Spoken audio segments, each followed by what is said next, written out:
It's now my pleasure to give you John Vennari, who will talk to us on Fatima, the title of his presentation, Fatima, Revealed or Reviled, the release of the third secret.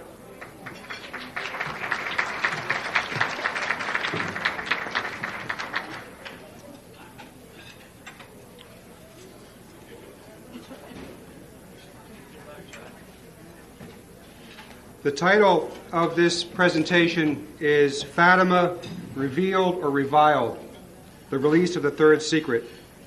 And this talk is basically going to be composed of three parts. First of all, we're going to take a quick look at what was released by the Vatican on June 26th regarding the third secret.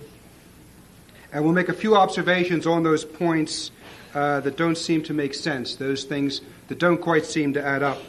And it's not going to be an exhaustive treatment. We're going to be treating of it rather quickly. Second, we'll spotlight one section of the Vatican's June 26th document on Fatima, where it says that the consecration of Russia has in fact been accomplished, and that, quote, any further discussion or request is without basis. Is it? We'll take a look at that. And third, I'm going to switch gears at the end and tell a true story about an event that took place in the United States in the 1940s that demonstrates the power of Our Lady, the love of Our Lady, and in a way reinforces many of the points that Our Lady taught during her visitations at Fatima.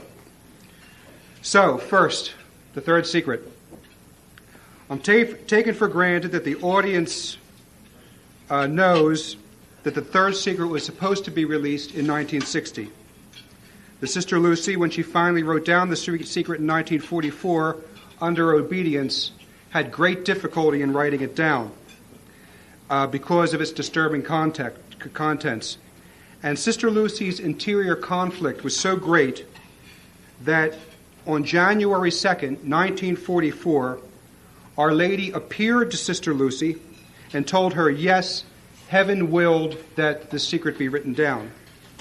That on January 9th, 1944, Sister Lucy wrote to Bishop de Silva saying that she had written down the secret in a sealed envelope and in her notebook, and that the envelope containing the secret was hand-delivered to Bishop de Silva on June 17th, 1944.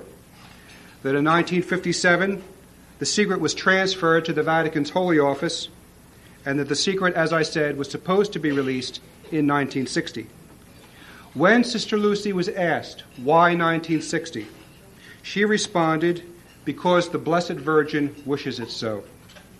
And in 1955, when Cardinal Ottaviani of the Holy Office visited Sister Lucy and asked Lucy why 1960, why can it not be released until 1960, Sister Lucy replied, because then it will become clearer.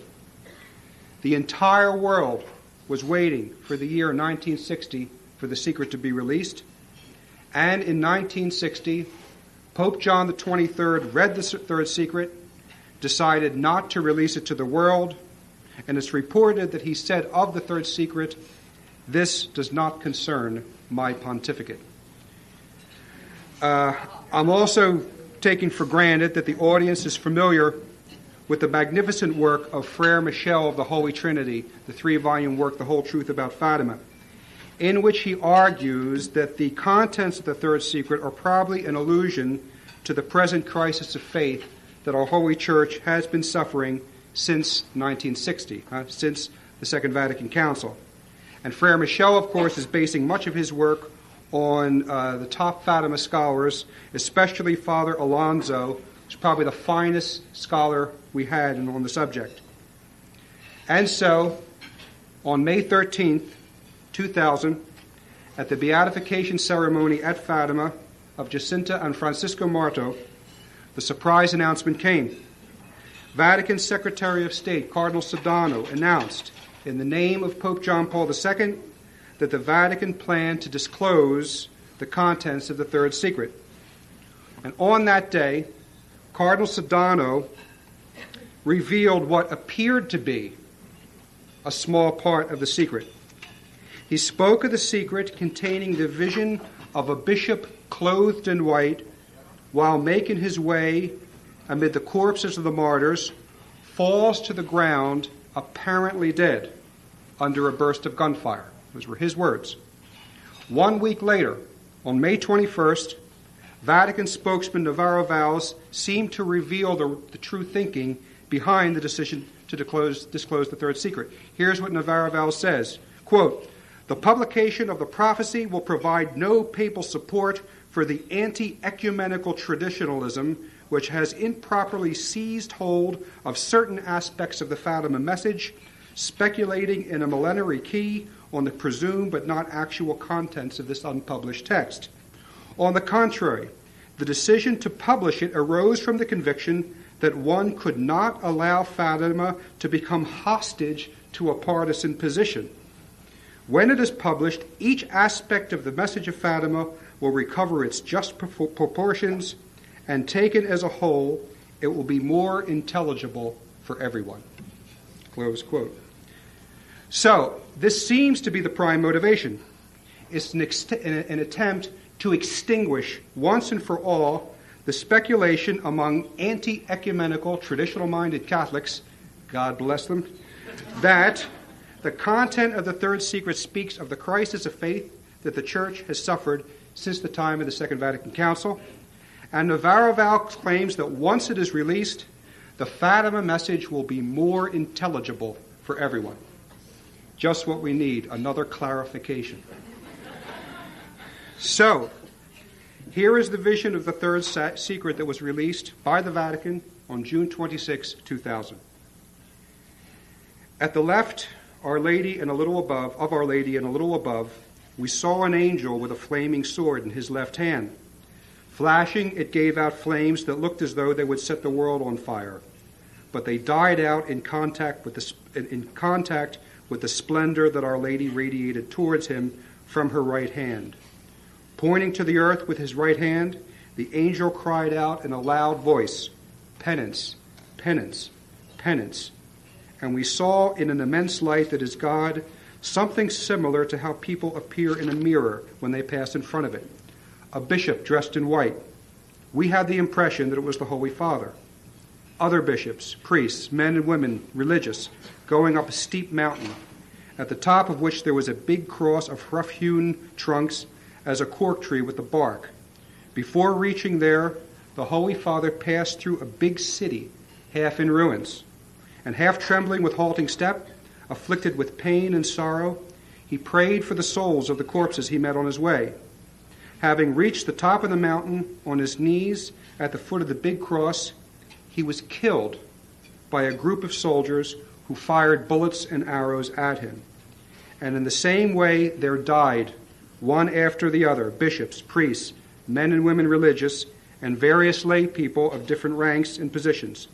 Beneath the two arms of the cross, there were two angels, each with a crystal aspasorium in his hand, in which they gathered up the blood of the martyrs, and with it sprinkled the souls that were making their way to God. Close quote. Now, the official Vatican interpretation of this is that this is a prophecy of the 1981 assassination attempt against John Paul II.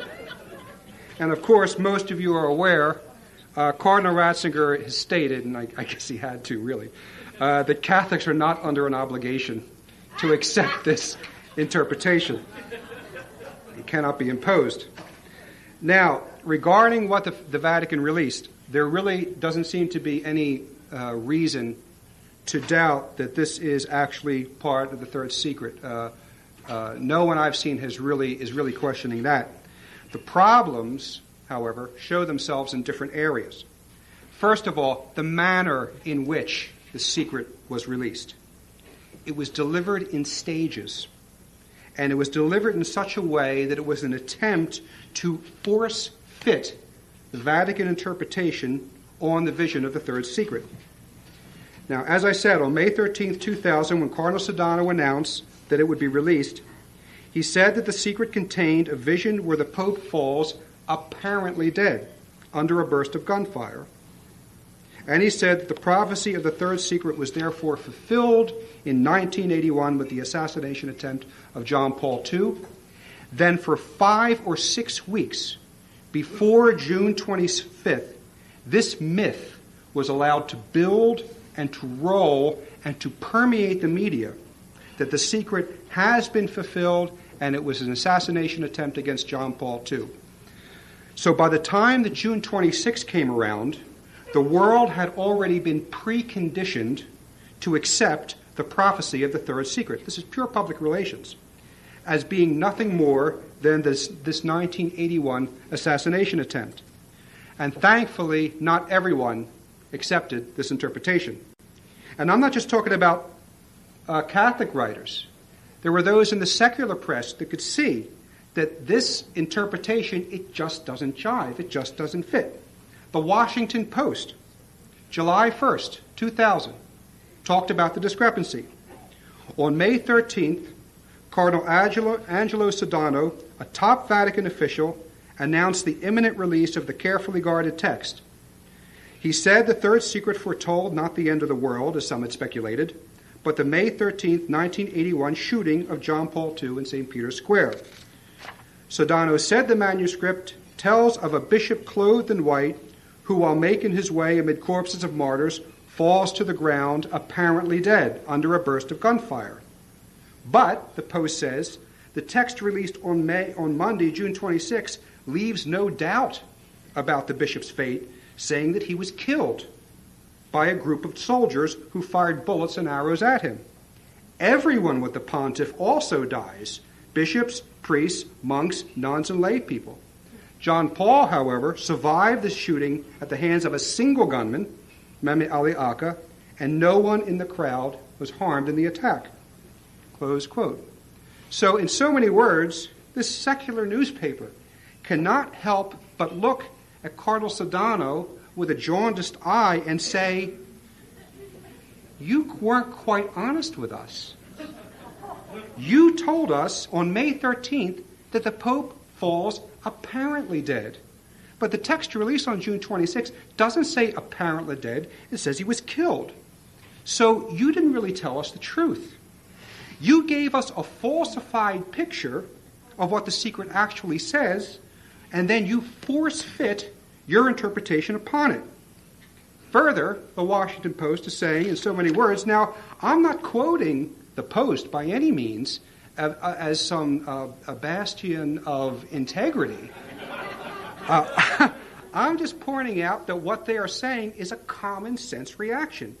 So basically, just to comment on what the Post said, as far as everything else going on in the vision, your interpretation, Eminence, doesn't fit. In the vision, the secret, the bishop in white is killed. In 1981, John Paul was not killed, but he survived the shooting. So that doesn't fit. In the vision, the gunfire comes from a group of soldiers. In 1981, the gunfire did not come from a group of soldiers, but from a single gunman. So that doesn't fit. In the vision, the Pope is killed, and so are bishops, priests, religious, lay people. In 1981, no one was harmed except John Paul in the assassination attempt. So that doesn't fit. Right? So these are just some of the discrepancies that will cause the average man on the street, Catholic or not, to question the Vatican's interpretation. And I could cite a lot more citations, especially from the Italian press. Oh, what does he think he is, putting himself as the center of the third secret? Oh, they were wonderful. They were wonderful.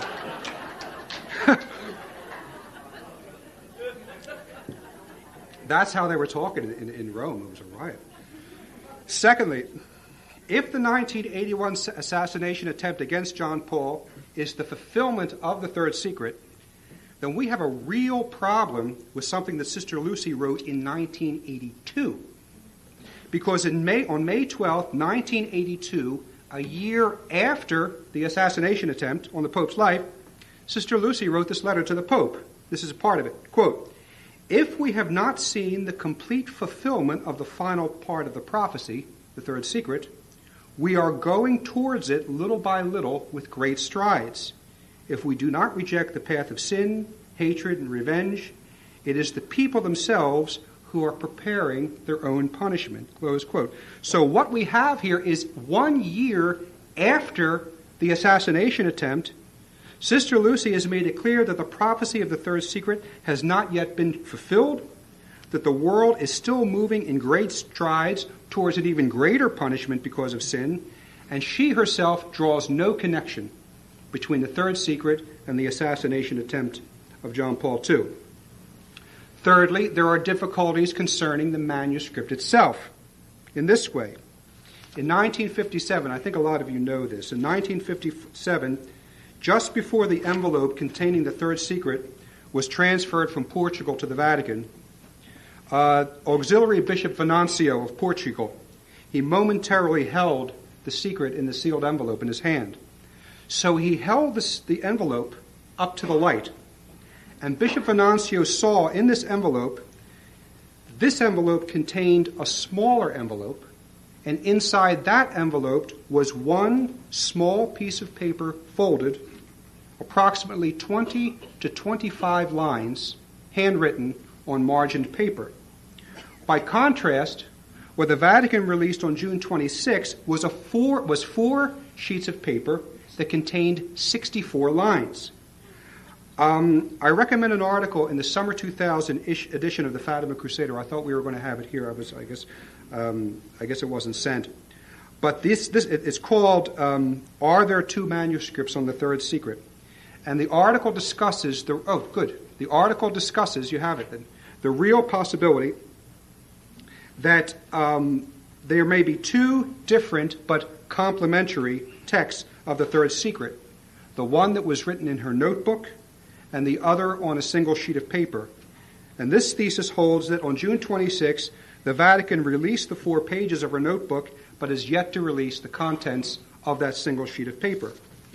And why are there two texts? Well, here's how Father Gruner explains it.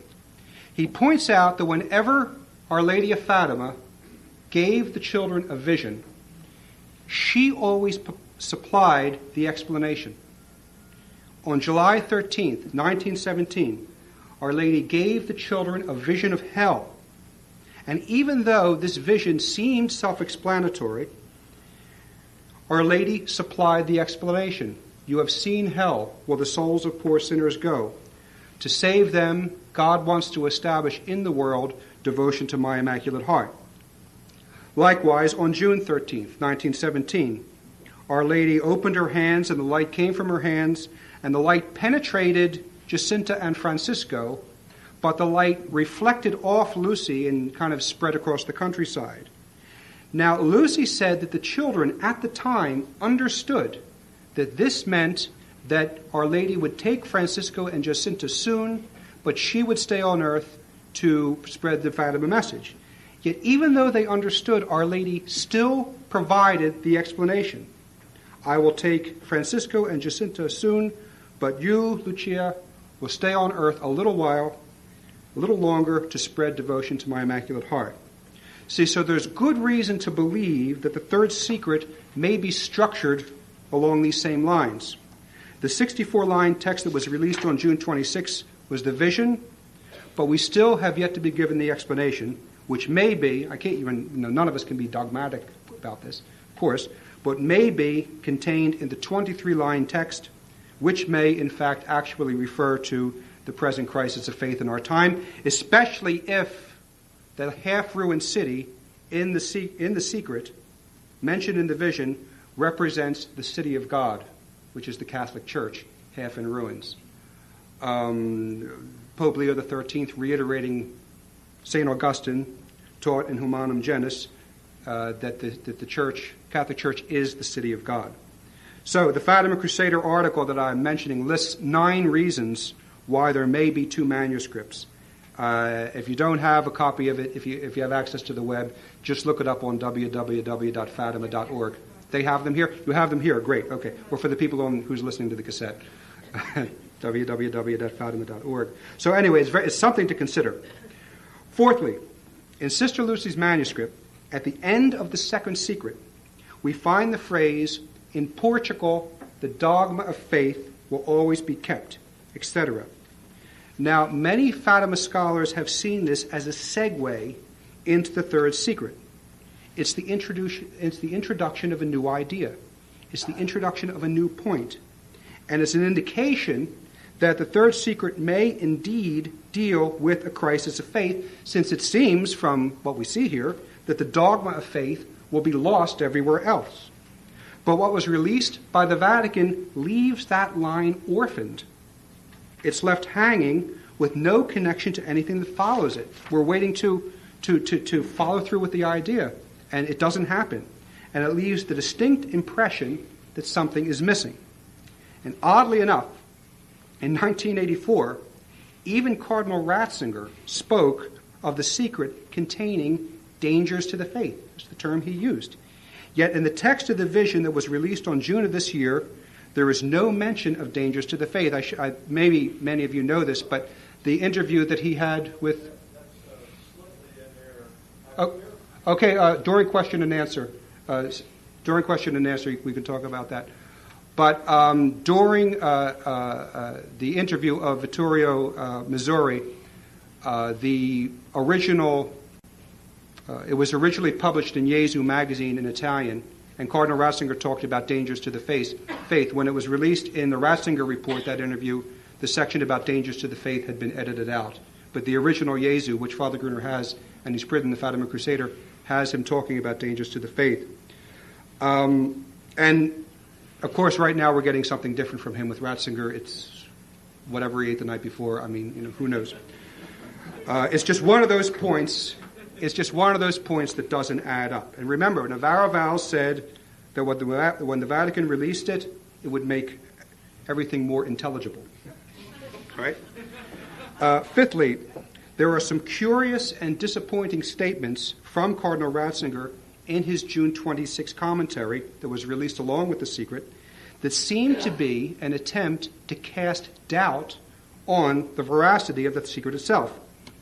In the commentary that accompanied the release of the third secret, Cardinal Ratzinger said, quote, "The concluding part of the secret uses images which Lucy may have seen in devotional books and which draw their inspiration from ancient intuitions of faith."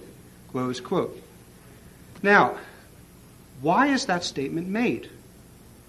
Is this a subtle way of suggesting that perhaps the entire third secret was merely a figment of Lucy's imagination, that she got the ideas and images not from heaven speaking to her directly, but from devotional books?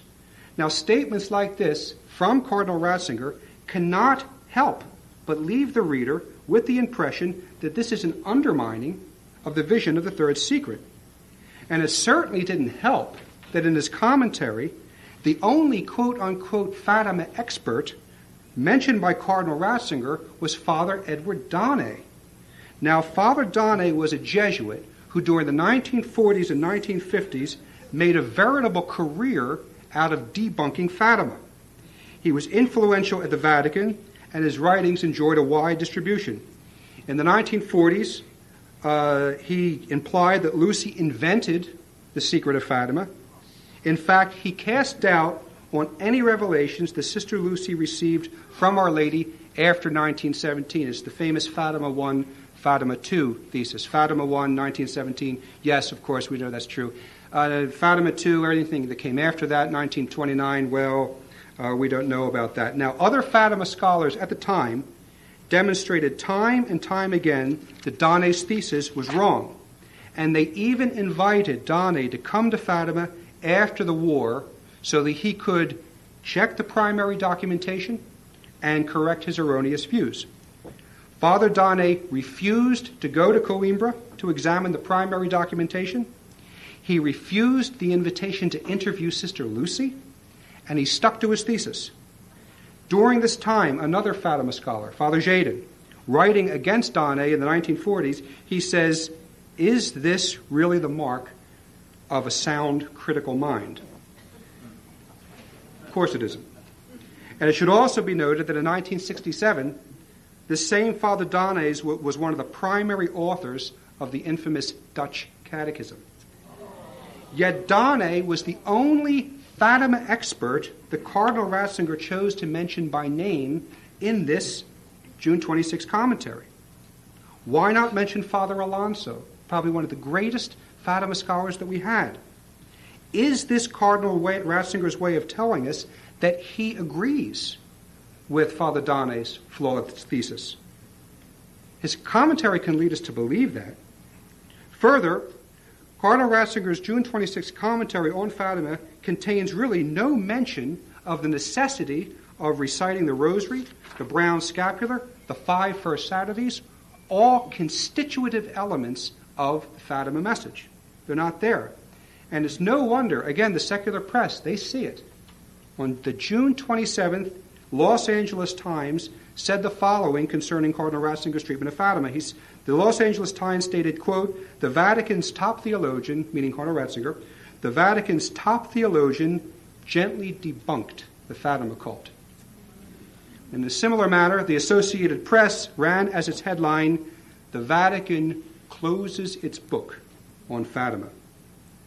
The impression given that with the release of the third secret, Fatima is finished, the prophecies are all fulfilled, including the consecration of Russia to the Immaculate Heart of Mary and Russia's conversion. All fulfilled. Now, regarding the consecration of Russia, the June 26 Vatican document states that Sister Lucy now claims that Pope John Paul II's 1984 consecration of the world actually fulfilled Our Lady's request regarding the consecration of Russia. Here's what the June 26 Vatican document says. Quote, "Sister Lucy personally confirmed that this solemn and universal act of consecration corresponded to what Our Lady wished." And here's the quote from Lucy. "Yes, it has been done just as Our Lady asked on March 25th, 1984. And it's a letter of November 8th. This is in a letter of November 8th, 1989. Remember that date. Hence, the document says, any further discussion or request is without basis. Now, there's a few problems with this statement. First of all, it contradicts previous testimony of Sister Lucy, wherein she said on a number of occasions that the 1984 consecration did not fulfill the request of Our Lady regarding the consecration of Russia. And of course, you know the conditions. The Pope consecrating Russia to the Immaculate Heart by name specifically, and then all the world's bishops at the same time joining in that consecration. So, 3 instances, as I said. First, just prior to the 1984 consecrations, Lucy received and read the Holy Father's text. And when she was asked by an old friend named Mrs. Maria Eugenia Pastana about the upcoming consecrations, Lucy made a negative gesture and said this act of consecration cannot be decisive because Russia does not appear in it as the sole object of the consecration. And the other problem, of course, is that the fact that the world's bishops were not expressly commanded to participate in the consecration. Neither did they do so. Don't believe me? Ask Rembert Weekland. Then there is the testimony of a relative of Sister Lucy who attended Lucy's 80th birthday celebration in 1987. At the time, Lucy was questioned about the consecration, but she refused to respond. Then, and this is a quote from Frere Michel's Tragedy and Triumph, quote, "There came the turn of a certain cousin who lives in Fatima, and who, above all, knew very well what had to be asked and under what conditions it had to be said. That cousin wanted to hear from the very mouth of Sister Lucy of Fatima if the consecration of Russia to the Immaculate Heart of Mary was truly done according to the specifications of Our Lady. The reply came clean like a cannonball and in a sudden manner, no." That's from Frere Francois. Third instance, in 1989, Cardinal Law visited Lucy and asked her about the consecration of Russia. She responded by asking a question and then answering it herself. She said, "Has it been done on the narrow road of collegial consecration that Our Lady demanded and has been wanting?" "No," Sister Lucy said, "that has not been done." So, 1984, 1987, 1989, other testimony as well. Sister Lucy is telling us that the 1984 consecration did not fulfill the conditions. So then, what about this letter of November 8th, 1989? It's contained in the June 26 Vatican document where Sister Lucy says it has been done. Well, if you read the document, you will notice that the Vatican did not footnote the source of that letter. They only give the date. You don't know who she was writing to, under what conditions. They just give a date. And I'm sure the reason they didn't footnote it is because they have to know, that long ago this letter had been discredited as a forgery, not written by Sister Lucy at all. What was quoted in the Vatican document is a supposed letter from Sister Lucy to a man named Walter Noelker, dated November 8th, 1989. If that entire letter had been quoted, the reader would have no trouble understanding why the Fatima scholars just can't take that letter seriously. In this same November 8th letter, the author, Lucy, refers to a consecration that was made by Pope Paul VI in his 1967 visit to Fatima. The problem with that is there was no such consecration. Paul VI did not do a consecration in 1967, and Sister Lucy should know she was there. Also, in the same letter, the author declares that the consecration of Russia could not be done during the course of a council. And this is a flat contradiction to earlier statements made by Lucy and other Fatima experts who have said that the gathering of the world's bishops is an ideal setting for the consecration of Russia to the Immaculate Heart. And even during Vatican II, Frere Francois writes this up, there were several unsuccessful attempts for the consecration of Russia to be done. Paul VI always refused. So this dubious letter, which has all the appearance of being a clumsy forgery, this is the only proof that the Vatican document offers that Russia has been successfully consecrated. This is the solid factual foundation on which the June 26 Vatican document states with unjustified pomposity, quote, "Hence any further discussion or request is without basis." Yeah. And there were other forgeries as well, too. Father Paul Kramer, who's here, he was involved in uncovering another one about the same time period. Now, I want to quote a further observation about this November 8th letter. A very good point made by Mark Fellows in the September issue of Catholic Family News. This is just a great observation. He says, quote, "We know that Sister Lucy has corresponded with the present Holy Father and had several face-to-face meetings with John Paul. Yet after all the letters and meetings, John Paul has never been able to claim that Lucy told him that Russia had been consecrated to the Immaculate Heart of Mary. The most logical reason for the Pope's silence is that Lucy has dared to tell him that he in fact has not consecrated Russia according to the wishes of heaven. Let us suppose, however," he goes on, "against all reasonable evidence, that Lucy really did write this gentleman in 1989 and approve of the 1984 consecrations. Why did it take her 5 years to decide that the consecration was valid? And once she finally figured it out, why did she confide this important realization, this great good news, to a gentleman she didn't even know and to no one else? Why didn't she tell the Pope, her bishop, or her Mother Superior? Well, I think we know why. It's because the 1984 consecration did not fulfill the requests of Our Lady, and the most solid evidence of this, beyond anyone's testimony, pro or con, is the present condition of Russia.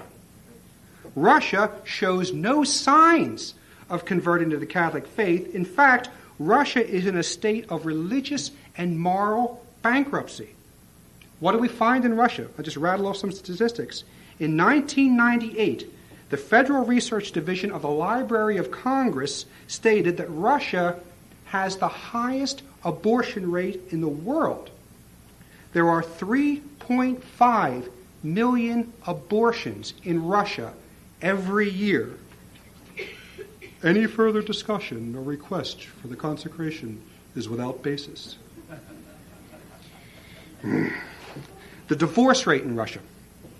16 years after the consecration, this statistic was taken, the divorce rate in Russia matches the United States, which means, how many friends do you have that their marriages stayed together? It's an extremely high divorce rate.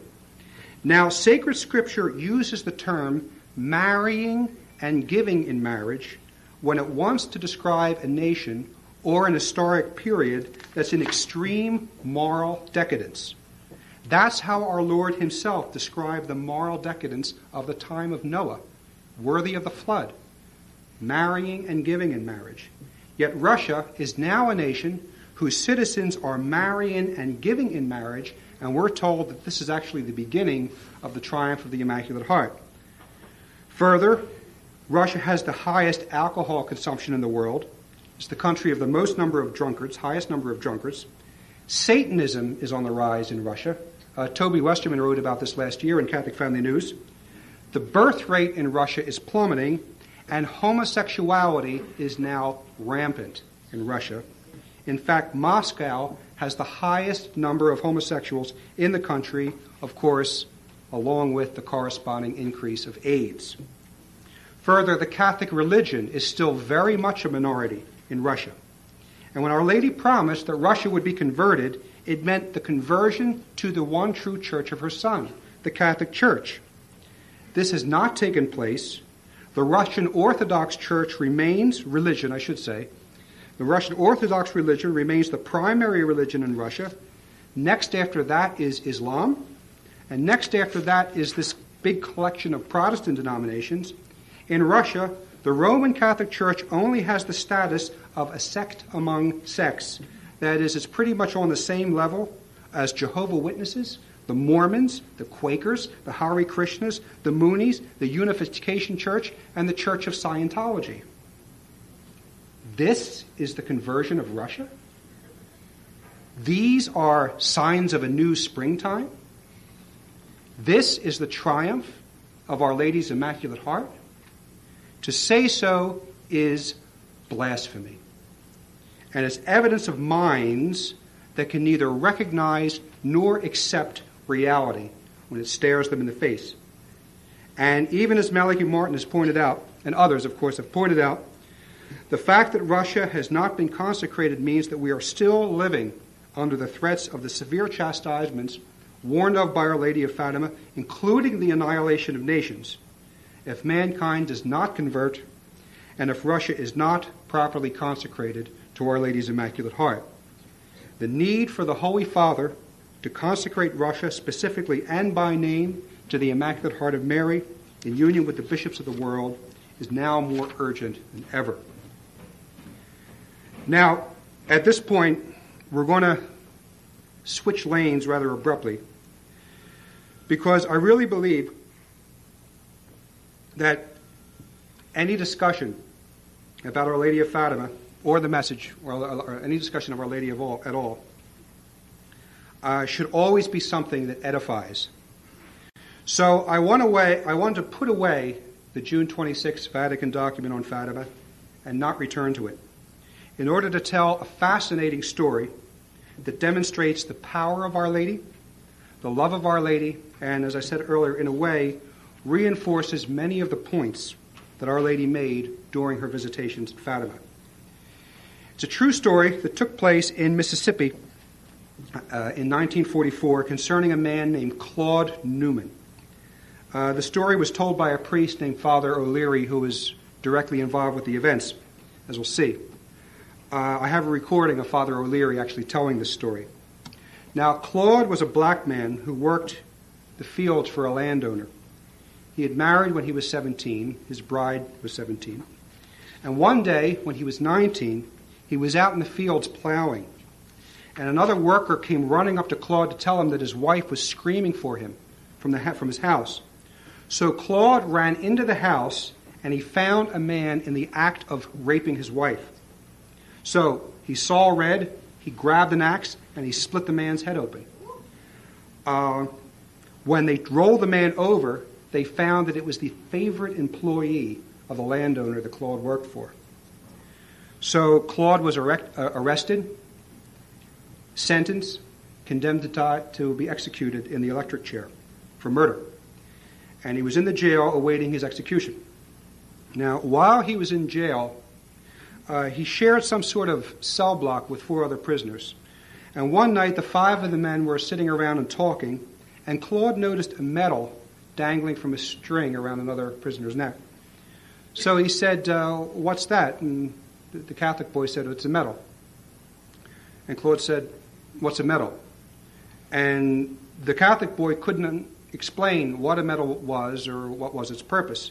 And for some reason, this Catholic boy got very angry, and with a curse, he pulled the medal off his neck, threw it at Claude's feet, and said, "Take the blankety-blank thing."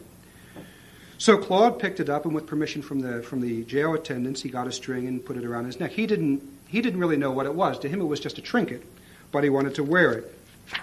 That night, while he was sleeping, he was awakened by a touch on his wrist. And Claude told the priest later that standing before him at that moment was the most beautiful woman that God had created. Now, at first he was frightened because he thought he was being framed. He thought that a young white woman had been sent into his cell so that he could be accused. All right? And then if that happened, Claude would not have been sent to the electric chair. He would have literally been burned alive. But the lady calmed him and said, "If you would like me to be your mother, and if you would like to be my child, send for a priest of the Catholic Church."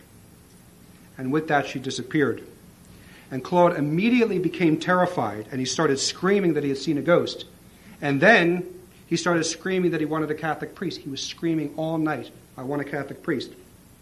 So Father O'Leary, priest who tells the story, he was called first thing the next morning. He was introduced to Claude. Claude told him what had happened the night before. And then Claude, along with the other four men, asked for religious instruction. They asked for catechism. Of course, Father O'Leary had a hard time believing the story, but the other men in the cell told the priest that this is true. Of course, they couldn't vouch for the vision of the lady, but everything else that happened the night before was true. So Father O'Leary promised to give them instruction. He went back to his parish, told the pastor what happened, and he returned the next day to teach catechism. It was then that the priest learned that Claude Newman could neither read nor write at all. He was completely illiterate. The only way that he knew if a book was right side up is if it had a picture on it. He didn't even know what the letters were. He had never been in school all his life, and his ignorance of religion was even more profound. He knew nothing about religion at all. He didn't even know who Jesus was. He knew that there was a God. That was all he knew. So Father began instructions. And several weeks passed, and it came when Father O'Leary was going to give the instruction about the sacrament of confession. And the priest said to the prisoners, "Okay, boys, today I want to tell you about the sacrament of penance, the sacrament of confession." And Claude said, "Oh, I know about that." And then Claude said, "The lady told me that when we go to confession, we're not kneeling just before a priest, but we're kneeling down by the cross of her Son. And when we are truly sorry for our sins, and when we confess our sins, the blood that he shed for us flows down over us and washes us and frees us from all sin." Well, Father O'Leary was amazed, and he said to Claude, he says, "You've seen her again?" And he said, "Come over here where we can talk privately." So when they were alone, Claude said, very humbly, "The lady told me that if you doubted what I'm saying or showed hesitancy, I was to remind you that lying in a ditch in Holland in 1940, you made a vow to her which she's still waiting for you to keep." And then Claude told the priest exactly what the vow was. So that went a long way in convincing the priest that this was something real was happening here. So they returned to the catechism about confession, and Claude kept telling the other prisoners, he said, "You shouldn't be afraid to go to confession. You're not really kneeling before this priest or any priest. You're confessing to God. You're telling the sins to God." And then he said, this is fascinating, he said, "The lady told me that confession is kind of like a telephone. We talk through the priest to God, and God talks through the priest to us." Father O'Leary, it's not bad. He's right. So about a week later, the priest was preparing to teach the class about the Blessed Sacrament. And Claude said, He said, I hope you won't be mad, but the lady told me about that too. And the priest said, well, what did she say? And he said, the lady told me that in communion what I will see will only look like a piece of bread. But she told me that that is really and truly her son, and that he will be with me for just a few moments, as he was with her before he was born in Bethlehem, and that I should spend all my time like she did, in all her time with him, in loving him, adoring him, thanking him, praising him, and asking for blessings. I shouldn't be bothered by anyone else or anything else, but I should spend those few minutes with him. And the priest said, well, Claude, there's nothing I can add to that. It's just perfect. So the weeks went by, and they finished the instructions, and Claude was received into the Catholic Church. And the time came for Claude to be executed. He was to be executed at 5 minutes after 12, midnight. So the day before the execution, the sheriff came to him and said, Claude, you have the privilege of a last request. What do you want? And Claude said, well, Sheriff, you're all shook up and jailer's all shook up. But he says, you don't understand. I'm not going to die. Just this body. I'm going to be with her. So, can I have a party? Sheriff said, what do you mean? She says, a party. Will you ask, can Father come and bring some cakes and ice cream, and will you let the men out into the main room so that we can all be together and have a party? And the sheriff said, well, suppose the men attack Father. And I guess there were other prisoners around, because Claude turned to the men and says, you won't attack Father, will you, fellows? You won't hurt him? No, we won't hurt him. So they got permission. So they had a party. The priest went to this wealthy matron of Vicksburg, and she supplied the cakes and ice cream. And so they had their party. And then afterwards, because Claude had requested it, the priest had brought prayer books from the church. And they all said together the Stations of the Cross, and they made a holy hour without the Blessed Sacrament in the jail. So afterwards, the men were put back into their cell. The priest went to the chapel to get the Blessed Sacrament so he could give Claude Holy Communion. He returned to Claude's cell. Claude knelt on one side of the bars. The priest knelt on the other side of the bars, and they prayed together as the clock ticked toward Claude's execution. 15 minutes before the execution, the sheriff came running up the stairs shouting, reprieve, reprieve. The governor has granted a 2-week reprieve. Now, Claude had not known that the sheriff and the district attorney were trying to save his life. They were trying to get a reprieve for him. And when Claude found out that he was reprieved, he started to cry. And the priest and the sheriff thought it was a reaction of joy that he wasn't going to be executed. But Claude, he says, you men don't know, and Father, even you don't know. Once you have seen her face, and once you have looked into her eyes, you wouldn't want to live another day. So the sheriff left completely baffled. And the priest remained, and he gave Claude Holy Communion, and Claude quieted down. And then Claude said, why? Why must I remain here? Why must I remain here? What have I done wrong that God would deprive me of this going home? So the priest suddenly got an idea. The priest reminded Claude about a prisoner in the jail, a white man, who hated Claude intensely. And this prisoner had led a horrible life. We'll learn a little more about him in a moment. And he, too, was sentenced to be executed in a few months' time. And the priest said, Claude, maybe our Blessed Mother wants you to offer this denial of being with her for his conversion.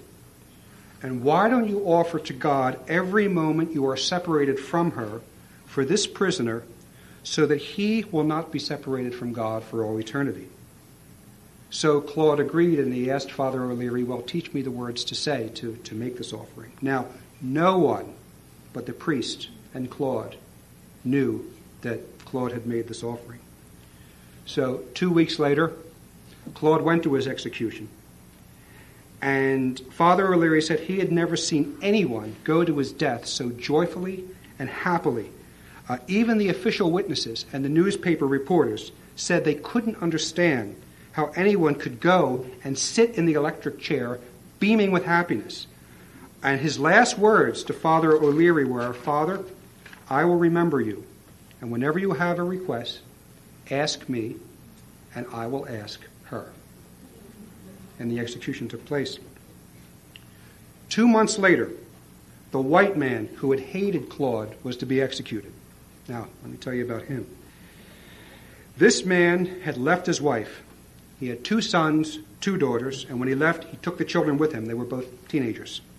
And he was hiding out in another county.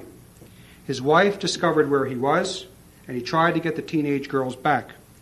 He had deputies sent out to get her. There was a gunfight, and the father killed one deputy and seriously wounded another. So he was condemned to death. With his oldest daughter, he had had a child by her. When he was arrested, he had had another child on the way from his other daughter. The oldest son had a child on the way with his sister. This gives you an idea of the moral character of the family. Father O'Leary said that this man was the filthiest, most immoral person he had ever encountered.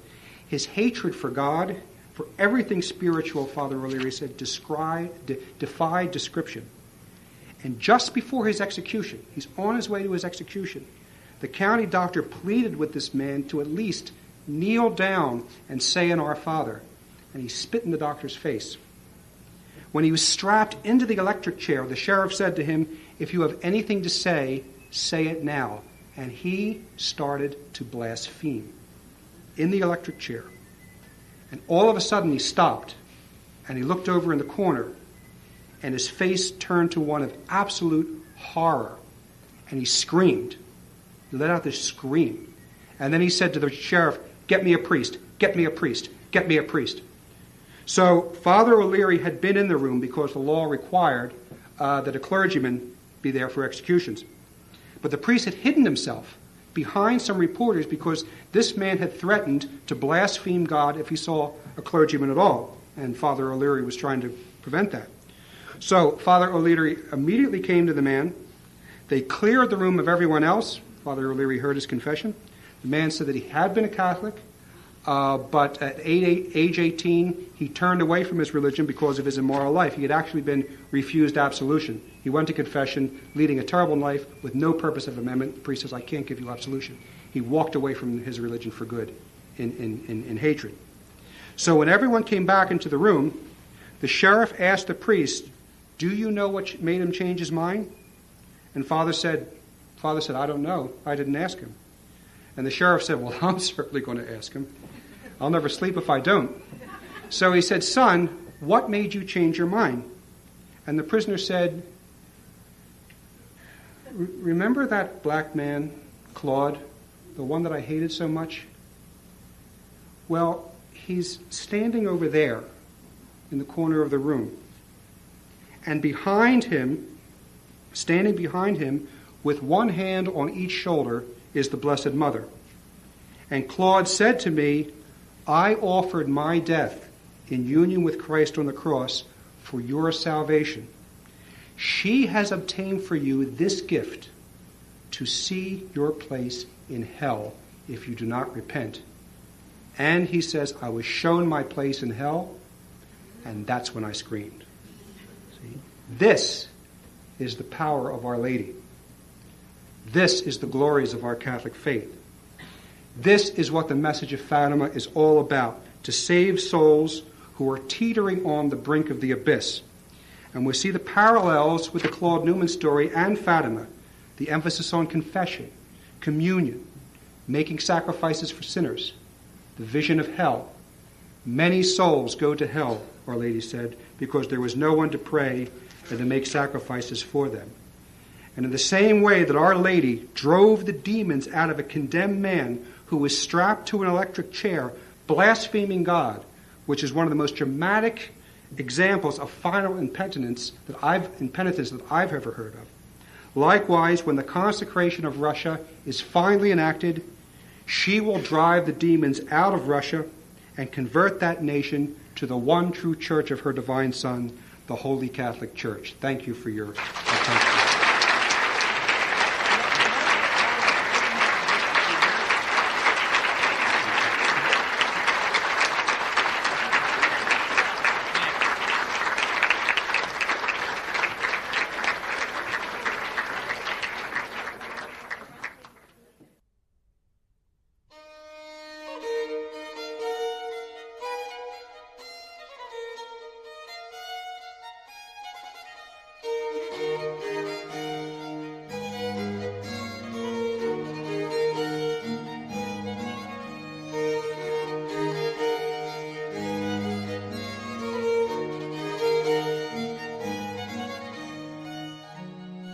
Extra copies of this recording may be obtained by writing to Oltyn Library Services, that's O-L-T-Y-N, Oltyn Library Services, 2316 Delaware Avenue, PMB 325, Buffalo, New York, 14216. Please ask for our catalog of traditional Catholic materials.